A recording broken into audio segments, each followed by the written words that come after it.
America कभी भी Iran पर हमला कर सकता है। ब्रिटिश अखबार फाइनेंशियल टाइम्स के मुताबिक अमेरिका ने मिडिल ईस्ट के क्षेत्र में 6 नौसैनिक पोत तैनात कर दिए हैं। यूएसएस मिशेल और यूएसएस मैकफॉल अरब सागर में है, जबकि यूएसएस रूजवेल्ट लाल सागर में तैनात है। ये तीनों मिसाइल विध्वंसक पोत हैं जो हवा, सतह और पानी के नीचे के लक्ष्यों के खिलाफ व्यापक ऑपरेशन कर सकते हैं, जिसमें वायु रक्षा प्रणाली, पनडुब्बी रोधी युद्ध और जमीनी हमला मिशन शामिल है। जबकि 3 अन्य जहाज यूएसएस कैनबरा, यूएसएस तुलसा और यूएसएस सांता बरबरा को अरब की खाड़ी में तैनात किया गया है। ये भी तीनों इंडिपेंडेंस क्लास के तटीय युद्धपोत हैं जो जमीन, पानी और हवा में युद्ध के लिए सक्षम हैं। डोनाल्ड ट्रंप के मदद आ रही बयान के बाद ईरान में युद्ध का माहौल और गहरा गया है। ये स्थिति इसलिए भी गंभीर हो गई है क्योंकि ईरान सरकार के खिलाफ 28 दिसंबर से शुरू हुए विरोध प्रदर्शनों में अभी तक 2500 से ज्यादा लोग मारे जा चुके हैं।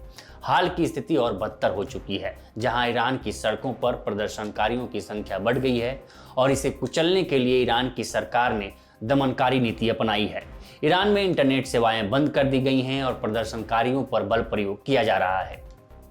इसी बीच ट्रंप ने सोशल मीडिया प्लेटफॉर्म ट्रूथ पर एक पोस्ट में लिखा कि ईरान देशभक्तों, प्रदर्शन जारी रखो, अपने संस्थानों पर कब्जा करो, हत्यारों और अत्याचार करने वालों के नाम याद कर लो, उन्हें इसकी भारी कीमत चुकानी पड़ेगी। मैंने ईरानी अधिकारियों के साथ सभी बैठकें तब तक के लिए स्थगित कर दी हैं जब तक प्रदर्शनकारियों की बेमतलब हत्याएं बंद नहीं होती। मदद रास्ते में है। मीगा यानी कि मेक ईरान ग्रेट अगेन। लेकिन सवाल है कि क्या ईरान पर हमला करना अमेरिका के लिए इतना आसान होगा?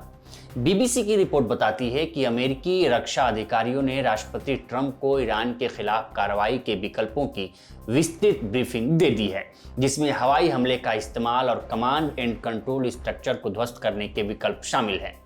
बीबीसी की रिपोर्ट बताती है कि ईरान पर अमेरिकी हमले के लिए लंबी दूरी का मिसाइल हमला एक विकल्प है, लेकिन अधिकारियों ने साइबर ऑपरेशन और मनोवैज्ञानिक अभियान का भी विकल्प भी पेश किया है।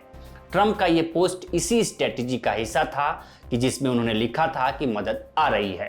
ट्रंप पहले भी कह चुके हैं कि वह ईरान के मामले में बहुत मजबूत विकल्पों पर विचार कर रहे हैं।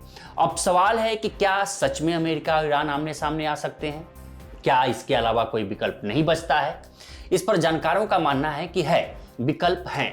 पहला, कूटनीतिक। ईरानी अधिकारी संकट की स्थिति को समझते हुए अपने समकक्षों से बातचीत करने में बेहद कुशल माने जाते हैं। इसका उदाहरण तब देखने को मिला था जब बराक ओबामा प्रशासन ने ईरान पर भारी प्रतिबंध लगाकर शिकंजा कसा था।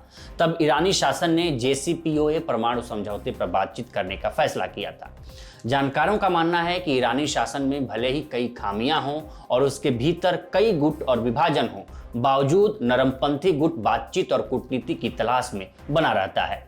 इंडियन एक्सप्रेस की रिपोर्ट बताती है कि अमेरिका भी कूटनीति पर ही ध्यान केंद्रित कर रहा है।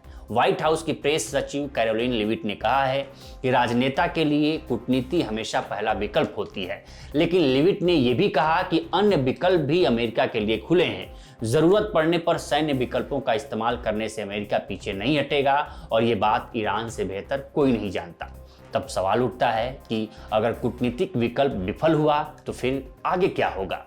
इस पर जानकारों की राय है कि फिर ट्रंप प्रशासन इजराइल के साथ मिलकर ईरान को निशाना बना सकता है।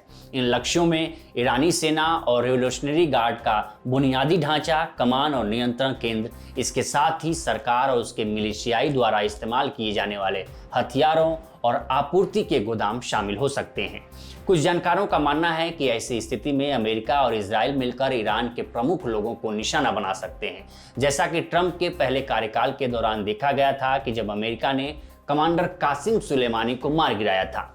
अमेरिकी राष्ट्रपति ने पिछले साल कहा था कि वह ईरान के सर्वोच्च नेता अयतुल्लाह अली खामनेई को भी निशाना बना सकते हैं। इससे पहले पिछले साल 12 दिन तक चले युद्ध में भी अमेरिका ने ईरान के परमाणु संयंत्र पर हमला कर उसे चेता दिया था। लेकिन सवाल है कि क्या हवाई हमलों से ईरान में तख्ता पलट संभव है? इस पर जानकारों की राय है कि लड़ाकू विमानों के हवाई हमलों या नौसैनिक पोतों से गोलीबारी के दम पर ईरानी तख्ता पलट संभव नहीं है, क्योंकि 30,000 फीट की ऊंचाई से ईरान में सत्ता परिवर्तन करना बहुत मुश्किल है।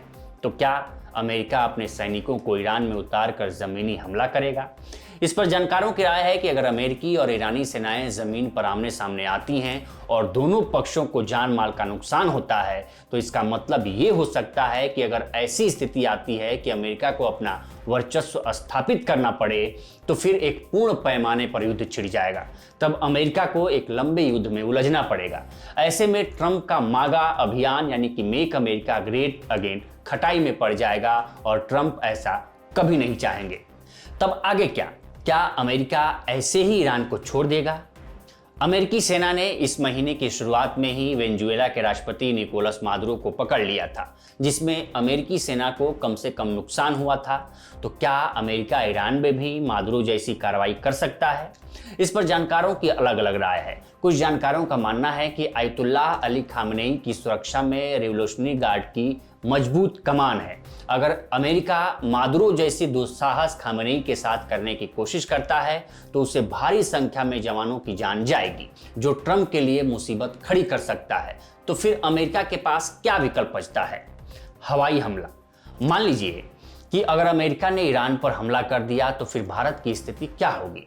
इस पर जानकारों का मानना है कि ऐसी स्थिति में भारत के लिए मुश्किल हो जाएगा कि वो अमेरिका की कार्रवाई को सही ठहराए।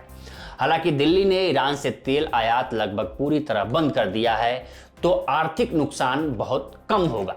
लेकिन जब ईरान अपने अस्तित्व के लिए सऊदी अरब, यूएई, कतर में स्थित अमेरिकी ठिकानों पर हमला करेगा तब भारत की चिंता बढ़ जाएगी, क्योंकि इस क्षेत्र में शांति और स्थिरता में उसका हित निहित है।